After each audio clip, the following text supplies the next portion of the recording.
welcome back, and today's video is going to be on this DIY all the time Polaroid album.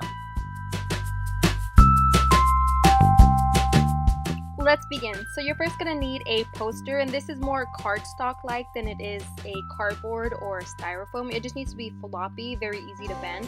Then you want to start making some dashed lines all across the bottom of your board, and these measurements are for the mini Fujifilm Instax, which will be 2.5 inches.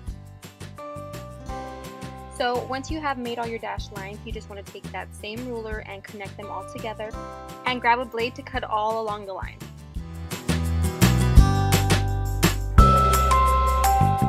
Once you have cut out your strip, you're going to make additional lines at every 3.5 inches. This will just show you where you need to fold your paper.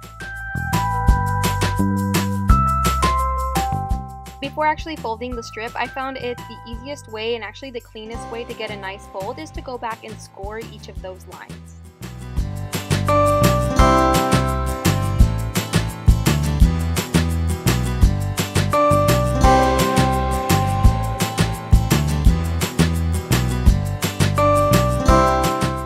After you have scored all along your strip, you just want to flip it the other way around just so that you hide all of those marks so you don't see it as you use your album. So I think it's called accordion style folding. I'm not too sure. Just kind of back and forth until you get along the entire strip. The awesome thing about this album is that if you don't have enough space, you can always go back and make another strip and just glue it or tape it both together, and it'll just make it as long as you need it to be.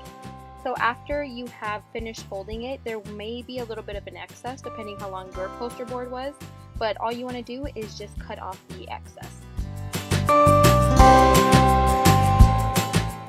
And there you have your accordion style strip. Now all you need to do next is just start taping or gluing your Polaroids onto the strip. To adhere my Polaroids onto the strip, I purchased this whiteout looking tape, but it was so hard to use, so I ended up switching out for my roll-on dots instead. But once you have basically covered the back of the Polaroid with a decent amount of adhesive, depending on what you're using, you just want to add it to your strip and flatten it out as much as you can just to make sure it isn't going anywhere. So now the following step is completely up to you and your preference. So you can either add a photo to the bottom of that last Polaroid or just skip it and go directly to the next flap. So because I'm making this floral album, I don't have too many photos yet. I am going to go with using it onto the following flap. But as I get more photos, I will just continue adding them into the blank spaces. Then I'm just going to follow the same exact steps as I did the first photo and continue until I get all the way through the Polaroids that I do have. And this is where I did decide just to switch out my other stick adhesive thing for this one just because it's so much easier to use opposed to the other one.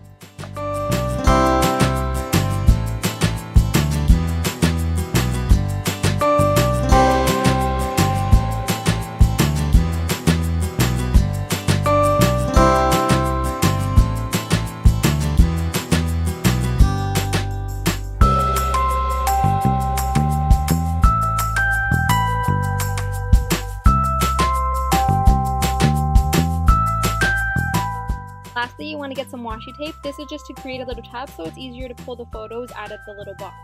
So you just want to grab or cut a little piece of the washi tape and adhere it to the back of the strip. Then you're just going to fold it and just stick it to the other side, and just as easy as that, you have a little tab.